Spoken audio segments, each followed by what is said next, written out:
मोदी जी के जुमले दोस्तों कि उनकी सरकार किसानों की है, गरीबों की है, महिलाओं की है और युवाओं की सरकार है, सुनने में जितना अच्छा लगता है, लेकिन अगर मैं आपको ये बोल दूं कि ये सब झूठे हैं, तब सोचा है क्या होगा। हालांकि मोदी जी की इन कथनियों को मैं झूठा नहीं बोल रही हूं। एक नई रिपोर्ट आई है जिसने ये बता दिया है कि अंग्रेजों के जमाने में जो भी अमीर हुआ करते थे, अमीर और गरीब में जितनी असमानता हुआ करती थी, उससे भी कहीं ज्यादा मोदी जी के राज में आज अमीरों और गरीबों के बीच में असमानता हो गई है। दोस्तों बस 1% देश के अमीर जनता के पास देश की 40% की संपत्ति है। मतलब केवल 1% अमीर ऐसे हैं जो देश के आय को संभाले हुए हैं। बाकी बचे जो 99%, जो 99% है दोस्तों, देश के गरीब मध्यम वर्ग के लोग कैसे तैसे करके अपनी जिंदगी गुजार रहे हैं। कैसे मोदी सरकार ने इस अमीर गरीब के बीच ये लंबी रेखा बना दी है, आपको इस वीडियो में बताती हूं, तो वीडियो को अंत तक जरूर देखिएगा। नमस्कार, स्वागत है आपका देश नीति में। मैं आपके साथ गिटी भाविया।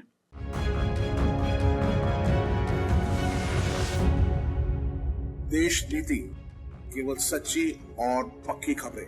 गरीबों की सरकार ने गरीबों को और गरीबी में ढकेल दिया है। ये एक नई रिपोर्ट आई है जिसमें यह पता चला है दोस्तों कि देश की अर्थव्यवस्था की बागडोर देश के महज 1% अमीरों के पास है।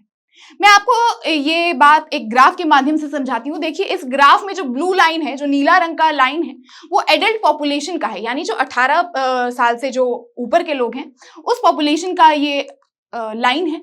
और वो कितना इनकम शेयर कर पा रहे हैं, वो लाल रंग के लाइन उसको दर्शा रहे हैं। देखिए, पहला है बॉटम 50%, यानी देश की आधी आबादी गरीब जो है उसको दर्शा रहे हैं। ये जो गरीब जनता है वो महज 15% अर्थव्यवस्था के मालिकाना हकदार है।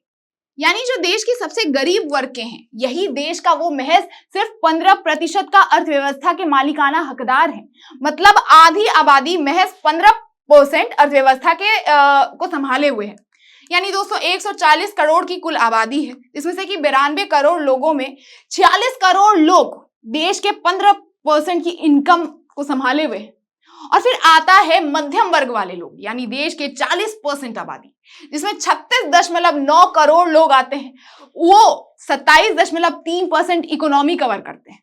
अब अगर बात करें आगे दोस्तों बचे टॉप 10% की, जिसमें अमीर वर्ग आता है, तो उसमें 9.2 करोड़ लोग आते हैं और वो 57.7% की इकोनॉमी होल्ड करते हैं। कुछ समझे दोस्तों, मतलब देश के लगभग 60% की इकोनॉमी केवल 10% के लोग, बड़े लोग, अमीर लोग कवर करते हैं। आगे उन 10% में भी डिस्क्रिप्शन दिया हुआ है। आगे ग्राफ देखिए, टॉप 0.1% यानी 9.2 लाख लोग जो है 9.6% का इनकम शेयर है उनका। और उसके बाद टॉप 0.01% यानी 92,234 अमीर जनता जो है उनकी इनकम शेयर है 4.3% यानी 4.3%। और बचे 0.001% यानी 9,223 भारतीय अमीर जनता जो है वो 2% की संपत्ति के मालिक हैं। मतलब केवल 10,000 लोग 2,260 करोड़, सुनिएगा, 2,260 करोड़ के मालिक हैं। दोस्तों ये जो चार्ट आपने देखा वो अभी के हाल के अमीर और गरीब की स्थिति को दर्शाता है। वहीं आपको मैं एक और चार्ट दिखाती हूँ। जो मोदी जी बोलते रहते हैं ना कि जवाहरलाल नेहरू गरीबों को नहीं चाहते थे, ये करते थे, वो करते थे, उनके समय के अर्थव्यवस्था को आप देखिए दोस्तों, कैसे अमीर गरीब मध्यम वर्ग सब मिलजुल कर कैसे नेशनल इनकम को कैसे दर्शाते थे। उस समय जब देश के आजाद हुए कुछ वक्त हुआ था, आप देखिए ये चार्ट, इनमें जो लाल रंग का लाइन दिख रहा है वो गरीबों का है और जो नीला है वो अमीरों का है और जो काला रंग मध्यम वर्ग। कैसे 1952 में जब जवाहरलाल नेहरू प्रधानमंत्री थे उस वक्त गरीब फिर भी ठीक ठाक इनकम शेयर करता था और अमीर जो थे वो मध्यम वर्ग से भी कम इनकम शेयर किया करते थे और मध्यम वर्ग के जो इनकम शेयर थे वो देश चलाया करते थे। दोस्तों कहा जाता है भारत सोने की चिड़िया है यहाँ, लेकिन जो सोने में लदे लोग होते हैं ना, उनकी वजह से इस कहावत को नहीं कहा गया है। यहाँ के जो मिट्टी से जुड़े हुए लोग होते हैं उनकी वजह से देश को सोने की चिड़िया कहा जाता है। प्रधानमंत्री बोलते हैं कि वो देश से गरीबी मिटा रहे हैं। कुछ समय पहले नीति आयोग ने भी बताया था कि गरीबों की संख्या घटकर 5% हो गई है। मतलब उनकी गिनती अब मध्यम वर्ग में हो गई है। मतलब वो अब तरक्की कर रहे हैं, वो आगे बढ़ रहे हैं। लेकिन ये रिपोर्ट तो कुछ और ही बता रहा है दोस्तों। 1951 में ये अमीर वर्ग 11.5% के इनकम शेयर किया करते थे, फिर वही 1980 जब ग्लोबल इकोनॉमी खुली ही थी, वो केवल 6% ही इनकम शेयर में अमीर जनता की भागीदारी थी उस समय। और आप देखिए ना, 50% की जनता, देश की आधी आबादी, जहां अभी केवल 15% का ही इनकम शेयर में अपनी भूमिका निभा पा रही है, कह लीजिए। और ये दोस्तों सिर्फ 10,000 लोग, देश की इतनी बड़ी आबादी, उसमें 10,000 लोग 2,260 करोड़ के मालिक हैं, और ये सरकार खुद को गरीबों का बताती है। और तो और दोस्तों, आपने मोदी जी की दोस्ती जो है अंबानी और अडानी से आपने काफी सुनी भी होगी। किसानों की सरकार, मैं आपको आगे बताती हूँ कि मैंने इनकी बात क्यों की, क्योंकि किसानों की सरकार, ये खुद को किसानों की सरकार कहती है, तो किसानों को खुद ही ये दुखी भी करती है। किसके लिए? सिर्फ एमएसपी नहीं लागू करने के लिए। दोस्तों क्रोनोलॉजी समझिए, एमएसपी क्यों नहीं लागू होगा? ताकि मंडी बंद हो सके। मंडी क्यों बंद होगा? ताकि किसान डायरेक्ट उद्योगपतियों को अपना फसल बेच सके। अडानी ने तो साइलो स्टोरेज भी बनवा लिया था। वहीं लद्दाख में उद्योगपतियों को वहां विकास चाहिए, वहां तोड़ भांग करनी है, उन्हें रोड बनवाने हैं, उन्हें 10 तरीके की चीजें बनानी है। भले ही वांगचुक संग सैकड़ों लोग वहां अभी 15 दिनों से भूख हड़ताल पर बैठे हो। तो देश के उद्योगपतियों के लिए जब गरीबों की सरकार गरीबों को ही रोन देगी, तो भारत में भले ही उद्योगपति की बोलबाली हो जाए, लेकिन भारत विकसित तो नहीं बन सकता।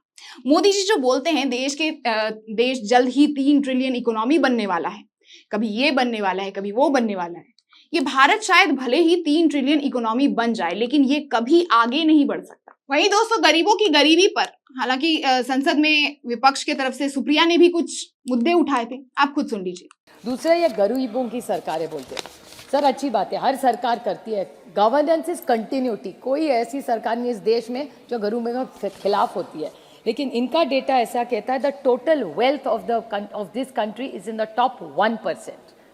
बाकी के सब 1%। सर कैन यू इमेजिन 40%, 40% इस देश की जो वेल्थ है वो 1% में है सर।